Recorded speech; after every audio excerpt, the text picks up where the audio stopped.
Olá pessoal, bom dia, tudo bem? Professor Olavo sempre diz que a grande mídia sempre vai torcer contra o governo Bolsonaro, sempre vai torcer contra os interesses do Brasil, sempre vai torcer contra o avanço e o progresso do Brasil e vão sempre estar na linha a favor do esquerdismo, a favor do Foro de São Paulo e é totalmente correta essa visão do professor Olavo de Carvalho, que é realmente, se depender da grande mídia, o Brasil vai continuar sendo um país mesquinho, atrasado, completamente defasado com relação aos avanços das grandes potências mundiais, mas é possível que agora vai, porque a gente tem algumas plataformas de mídia que sim noticiam as coisas boas que estão acontecendo e dão incentivo para que o país possa crescer, porque nós sabemos que na economia, às vezes o que nós vemos é aquela profecia autorrealizável, né? Porque se todo mundo no Brasil começar a achar que o Brasil vai dar certo, ele acaba dando certo, porque só o pensamento de que vai dar certo faz as pessoas confiarem mais na economia, faz as pessoas contratarem, investirem, colocarem o dinheiro em circulação, e isso faz o país deslanchar. Então, se a grande mídia entendesse a sua enorme função social, talvez o Brasil já estaria muito mais avançado em termos de índice de desenvolvimento humano, em termos econômicos, em termos culturais, em termos sociais, políticos e por aí vai. Mas é isso aí, pessoal. Ao contrário do que a grande mídia está dizendo, a gente lê, por exemplo, a matéria do Infomoney, que é compartilhada do Estadão. Risco País volta ao nível de quando o Brasil tinha selo de bom pagador. Excelente notícia, percepção internacional da confiabilidade no Brasil aumentando, negócio extremamente positivo. E lembrando a vocês que todas as matérias que eu cito aqui nos meus vídeos diários, eu deixo aqui embaixo na lista de matérias citadas, tá bom? E se você quiser ter mais um vídeo exclusivo todo dia, são cursos online que eu tô dando aqui, clica aqui embaixo no botão azul Seja Membro, tá? Faça esse convite logo aqui para você saber que existe uma galera que tem acesso a conteúdo exclusivo no meu canal, pagando apenas R$ 7,99 por mês, tá bom? Não é por dia não, por mês você tem acesso a vídeos exclusivos todos os dias de cursos, mini cursos que eu tô dando aqui, tá certo? De aulas que eu dou paralelamente, tá bom? Então, o Risco País do Brasil voltou ao nível de quando o Brasil tinha selo de bom pagador, melhor performance desde 2014. A queda do índice CDS do Brasil tem sido uma das mais rápidas entre os países emergentes. Com a aprovação da reforma da Previdência em primeiro turno na Câmara dos Deputados e a previsão de que o texto passe em segundo turno sem dificuldade, essa percepção de risco, então, do investidor internacional sobre o Brasil caiu para o menor patamar em 5 anos. O CDS é o Credit Default Swap, que é esse índice que mede o risco do país, tá certo? Além do avanço da reforma da Previdência, contribuiu também a redução do risco para a redução do risco país.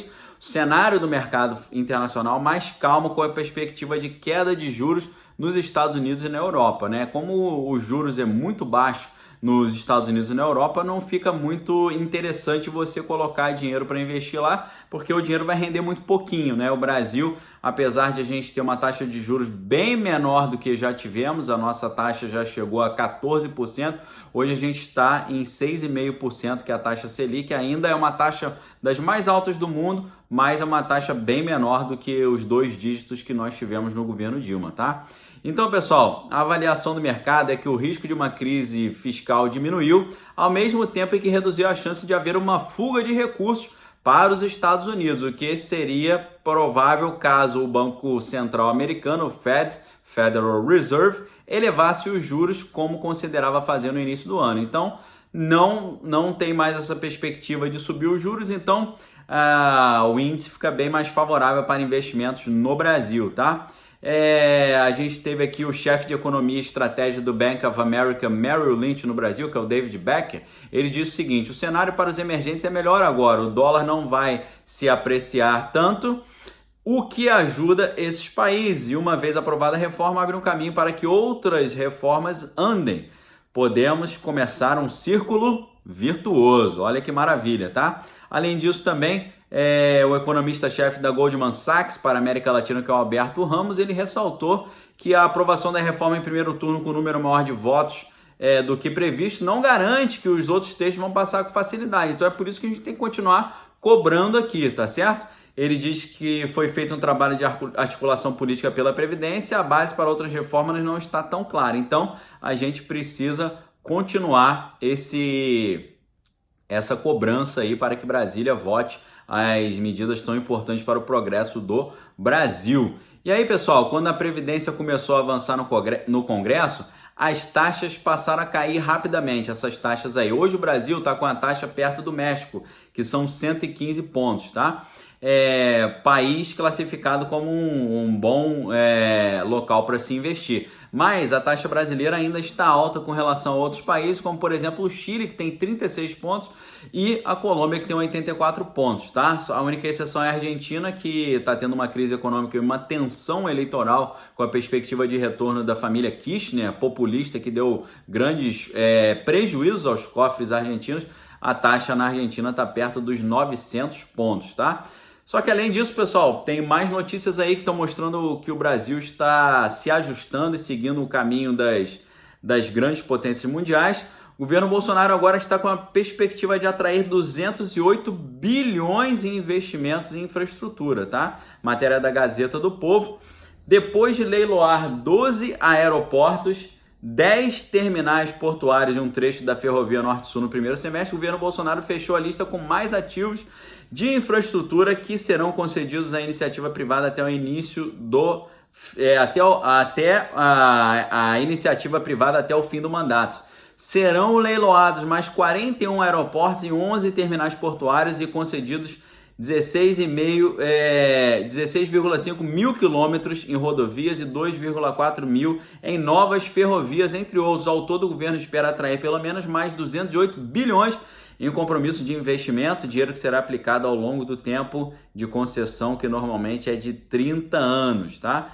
E aí, isso é mais uma notícia maravilhosa, tá? A gente pensando aqui não só nas privatizações, mas também nas ferrovias. Vocês sabem que as ferrovias são usadas nos países envolvidos aí para transporte de mercadoria, porque funciona muito melhor do que as rodovias, que são mais perigosas, mais caras e por aí vai. Então o Brasil está com uma perspectiva de mais 208 bilhões em caixa, tá? Uma outra questão interessante que vai fazer o Brasil se aproximar das potências mundiais é o seguinte: eu estudei a minha vida inteira sem pagar em universidades públicas e tal, tenho noção do privilégio que foi isso, tento retribuir ao Brasil tudo que eu aprendi, trazendo conteúdo, trazendo informação aqui, agregando valor, né, fazendo o Brasil crescer e prosperar, e eu sempre achei muito normal a gente não pagar para estudar. Só que se você pensar, seria uma medida muito justa, quem puder pagar, pagar. E quem não puder pagar, não pagar na universidade pública, não é verdade?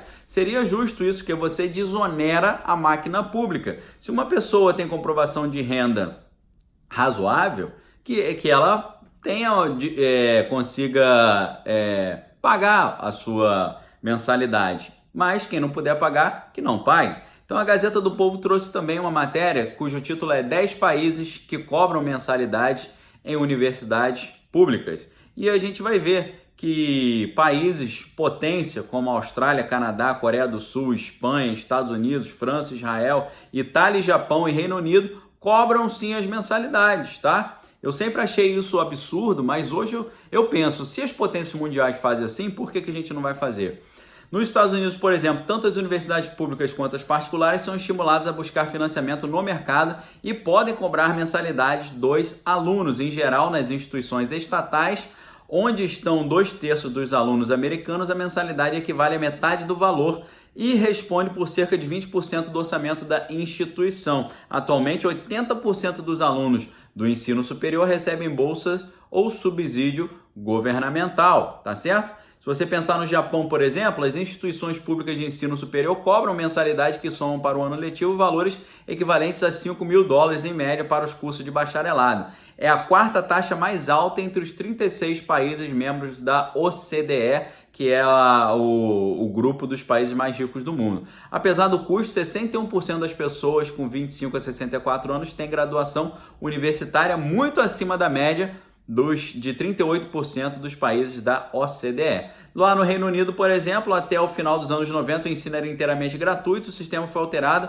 para a cobrança de mensalidade instalado em paralelo com um amplo sistema de financiamento que prevê o pagamento apenas depois da formatura. Os ex-alunos que estiverem recebendo salário acima de um patamar pré-estabelecido pagam 9% da sua renda. Depois dos 30 anos, a dívida é encerrada independente do valor que foi pago ao longo do período. Sabe o que isso ia fazer? Isso ia começar a flexibilizar muito mais a nossa crise fiscal, desafogar a nossa crise fiscal. A crise fiscal é o quê? É o país ganhar um valor razoável com a arrecadação de impostos, mas gastar mais do que ganha. Então a crise fiscal é quando o país gasta mais do que ele recebe, tá certo?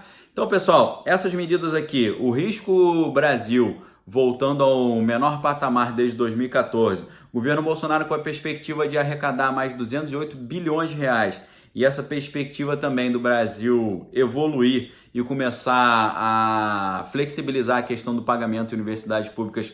Quem puder pagar, que pague. Quem não puder pagar, que não pague. Isso faz com que o Brasil siga a linha dos países mais ricos do mundo, e agora com a nossa perspectiva de entrada na OCDE, que é o clube dos países mais ricos do mundo, o Brasil vai ter que deixar de ser um país adolescente, cheio de regalias, para começar a ajustar suas contas e jogar o jogo como os países ricos jogam, de forma séria, de forma correta, com responsabilidade fiscal e administrativa, tá certo? Então, pessoal, uma boa notícia aí para vocês, mas lembrando que precisamos continuar cobrando. Se a gente tivesse cobrado mais de Brasília e tivéssemos garantido o segundo turno da votação da reforma da Previdência e também já no Senado a aprovação da reforma da Previdência para que ela fosse totalmente aprovada, talvez o presidente Bolsonaro não tivesse que fazer mais um contingenciamento de 2,5 bilhões de reais, tá? Como ele anunciou que vai ter que retirar 2 ministérios. Então, lembrando isso a vocês, a pregação que eu sempre fiz aqui de que não deveria ter recesso, que nós tínhamos que aprovar a reforma da Previdência antes do segundo semestre, continua valendo, tá? A gente já está no segundo semestre, estamos no recesso, mas eu vou continuar dizendo, precisamos aprovar a reforma da Previdência o mais rápido possível e logo em seguida a reforma tributária que vai fazer o Brasil trilhar a rota das potências mundiais, tá bom? Compartilhe essa informação com seus amigos, espalhe esse vídeo. Se você está assistindo esse vídeo no WhatsApp, venha até o YouTube para se inscrever no meu canal, ajudar muito o meu trabalho a crescer. Divulgue o meu canal para os seus amigos, divulgue esse vídeo aí mostrando os feitos positivos do governo Bolsonaro, algo que a grande mídia não vai mostrar de jeito nenhum.